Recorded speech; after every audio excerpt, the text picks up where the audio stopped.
So thank you, that was great. And now I would like to welcome on stage Dr. Swati Pandita. Dr. Pandita is a postdoctoral scholar at the California Institute of Technology, otherwise known as Caltech, who conducts research in social media and well-being. Her work has helped advance both theoretical and therapeutic XR with research with a rigorous commitment to diverse perspectives. So let's welcome on stage Dr. Pandita as she will go over the effects of avatar embodiment on clinical VR applications for mental health. Thank you. Hello. Let me just make sure I understand this clicking situation. Got it. Okay. Hi, everyone. I'm Swati. So very glad to be here and to be right after Dr. Dumay's talk. So we had an earlier question about customization and personalization, and I hope I can address some of those concerns. A little overview for today. What's really cool is that avatars are actually a very broad space. And so I have a slightly different definition of avatars that I'll be working with. And I'll talk about my perspective when I'm using avatars in this sense, as it pertains to clinical relevance and some pros and cons that we might think of. And then I'll briefly talk about some of my research on when is avatar embodiment effective, what kind of questions do we want to ask ourselves. In the earlier talk, there was a decision to go through personalization, and that's often done. But my research questions a little more into that. What decisions are being made that we need to think about? And then lastly, I'll end off with a couple of considerations, a little bit of a checklist, if you will. All right, so what are avatars? Colloquially, they are digital self-representations in a virtual environment. If before the pandemic you did not know what an avatar was, you certainly did afterwards. Here's my Animal Crossing avatar to the right, and I'm just meeting with my friend, I believe in front of the Nook store or something. As you can tell, huge fan. But one thing that we also want to think about is avatars are representations of the self, and these representations can last in different time spaces. So in order to condense that a little bit, we want to think about avatars that we are controlling in the moment in synchronous interactions, which often happen in immersive spaces. So why might avatars be relevant? Well, we know that avatars are super helpful for creating amazing interventions. And one very cool one that I discovered as a graduate student was a compassion therapy practiced in VR. And essentially, to keep it short, what the patient did was they were tasked with consoling an inconsolable child, just crying. And so as they were consoling the child, their interactions with this child avatar were then being recorded.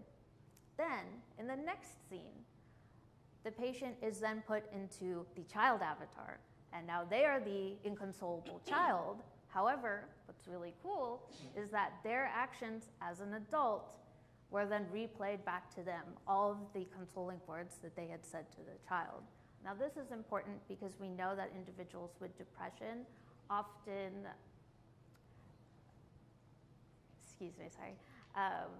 often have difficulty exhibiting self-compassion. And so after this intervention, they're able to increase their self-compassion scores. We also know this is very important for eating disorders. So a lot of work by Viva and colleagues has manipulated this idea of perspective or point of view. So typically when you're in an embodied avatar, you have a first-person perspective, just as we do day to day. But what you can also do is extract the individual out of that first-person perspective, put them in a third-person perspective, and they can kind of see the social interaction from a more objective point of view. Kind of cool that you can easily manipulate perspective like that. We also have really cool work with NSI and SSI, or non-suicidal self-injury or self-harm. And one of my colleagues, Kaylee Cruzen, made a really cool virtual environment where they essentially re-scripted the intention to self-harm. So anytime an individual with a history of self-harm, although not currently active, instead of hurting themselves, anytime they would stroke their arm, these wings would appear from their virtual arms, and then they could fly around this beautifully designed virtual environment. So these are only a few of the cool things that you can do with avatar-based interactions. All right, so generally then, let's take even another step back. Even when we're not in immersive VR, we do know that even using an avatar or using avatar-based interactions can improve intervention efficacy. We've seen this with CBTs that have been ported into, you can think like PC-based virtual environments, so computer games, and also health intervention efficacy, so getting people to exercise more. But how might this work? So earlier we were talking about personalized avatars, right? And part of that mechanism is that when you see something or someone that looks like you, you're engaging in this aspect of self-recognition. You want that to happen. There are many ways in which this can also be done, right? It doesn't necessarily have to be a self-similar avatar. This is just a very powerful and quick way to identify with an avatar. But you can also play with that avatar for more time. But since a lot of the time we do use self-similar avatars, we also need to think about when they might not be as useful. And a lot of these avatars right now, with the current workflow, they do come from the game industry. So we use a lot of their programs and software to create these awesome avatars. The problem is sometimes these avatars are very socially exclusive.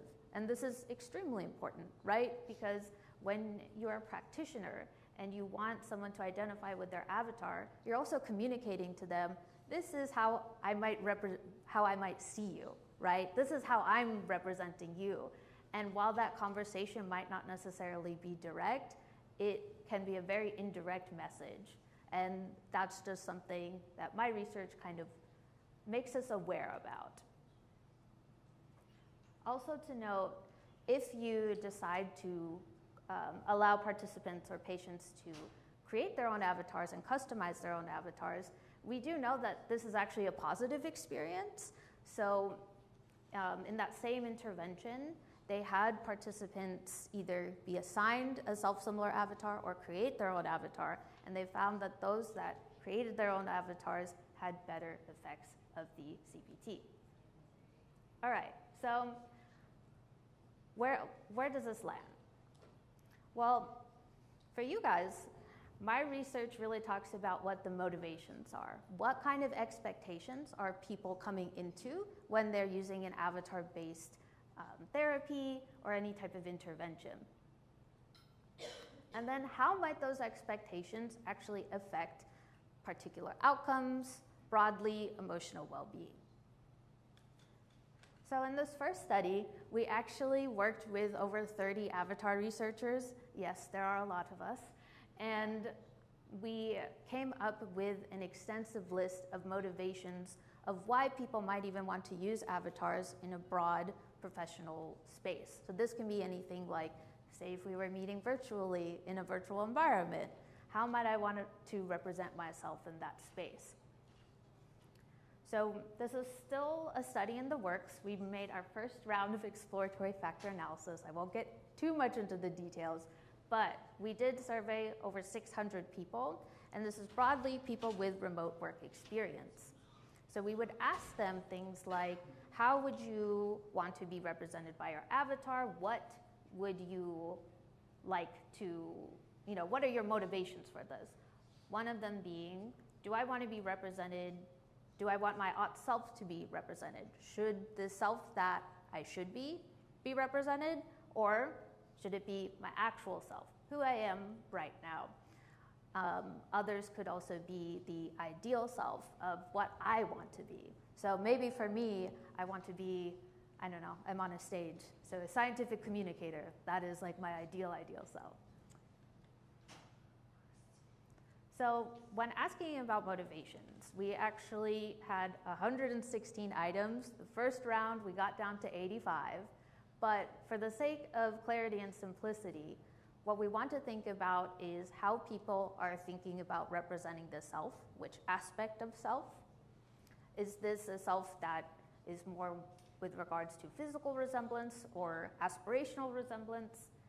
But two other very important things are effort reduction, right? When we can use avatars in a clinical space, we are allowed to think maybe a little bit less about how others think about our self-representations. So this would be very helpful for individuals with social anxiety, for example. Also stigma reduction. So I don't have time to go into this study in more detail, but there is work to show that people are actually considering how they are to be perceived in a virtual environment and actually use that perception to mitigate any microaggressions or things that would allow for a poorer interaction. All right, so now I kind of set you up. What are our expectations? And how might these expectations affect us? So in my dissertation study, I looked at how avatar customization could be used to impact negative and positive social interactions. Now, I won't bore you with too many details, but essentially, we had one key manipulation, which was whether or not the person was assigned an avatar or they customized their avatar. And then we also measured the sense of physical resemblance and satisfaction. And because I am me, we had plenty of post surveys. We had to get the pre and post measures. But as I said earlier, we had our avatar customization or assignment task. And in terms of positive and negative social interactions, I forgot to preface and say that I don't get to actively work with clinical populations, so I have to extract and be a little bit artistic in my design. But in our social interactions, we use the cyberball paradigms. These are well-known paradigms to induce social exclusion, so negative affect, and social inclusion, positive affect. Our measures were positive and negative affect scale. We did have several measures of agency. And most importantly, what I wanted to introduce is this idea of measuring satisfaction with the avatar and also self-resemblance. All right, so what did we find? Well, we do know that agency predicted positive affect. This is great. This is like our manipulation check. We want to make sure that avatar customization indeed is inducing some positive affect, and literature shows that typically it's because of agency. I get to have choice over my self-representation. We also know, once again confirmatory, that agency significantly differed between those that personalized their avatars or customized, and those that between those that personalized their avatars versus those that were assigned their avatars. All right, so then here is the main part, right? Were there differences with satisfaction, with avatar satisfaction? There were. So this was a smaller study, and our main two demographics were individuals that reported themselves as white versus AAPI, which was the second biggest demographic in our participant pool. And what we found was that those that presented as white had higher satisfaction rates than those that are AAPI. Why is this important? Well, if I'm able to easily make an avatar that represents myself well, it's going to be a nice, seamless experience. But if I have to go into the menus and find maybe a certain eye shape or a color, and I really have to dig into it, it's more effort to create an avatar that looks like me. So when the goal is making self-similar avatars, we want to be really careful that the experience is equitable for people. And also, that's sometimes why we use personalized avatars before, or not even like including customization, because sometimes that can actually help this situation. And similarly, what we found was white participants were more likely to have increased self-resemblance ratings. So this is all to say, just we want to be very careful of the customization platforms that we use, and we want to make sure and check in with our participants. Are they feeling, how are they relating to their avatar? And it's okay if they don't relate through self-resemblance, but maybe they're identifying through different ways, and we need to understand what that is. All right, I am so proud because I have 40 seconds on the clock. So one thing to think about is the duration, right? So if you're having multiple sessions, then you might actually have your participant engage with what's called player identification. Because I've been playing with this avatar, it is me. Now, I want to be very clear that you don't want an overlap between avatar and self-concept, because too much of that is not a good thing. You also want to think of the length of the session too. So how consistent does the participant or the patient use that avatar? How much does it change over time? We also want to think about values and motivations, right? If you are depending on the mental health context, right? As with any clinical context, we have to consider stigma. We have to consider the context in which the avatar is being used. If part of that work is looking at identification or negative aspects of the self, and then we are introducing this other aspect of how do you want to represent yourself in this space, you want to be very careful and thoughtful of the avatar customization and or personalization experience. As I had mentioned earlier, sometimes avatars can also just be useful for effort reduction. Maybe I can just have my avatar, look very presentable, and all I need to do is worry about my voice. I don't have to worry about maintaining eye contact and things like that for initial social interactions.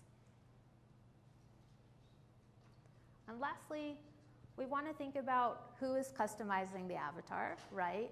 So it can be beneficial if the participant is customizing the avatar, or is the practitioner and their team customizing their avatar. We want to think about the trade-offs, and we also want to think of, at the end of the day, are they satisfied with their avatar and how they're represented in this space? All right, thank you. And I forgot to mention, these are my lovely collaborators and to my lovely friends and family that deal with all of my avatar research. Thank you.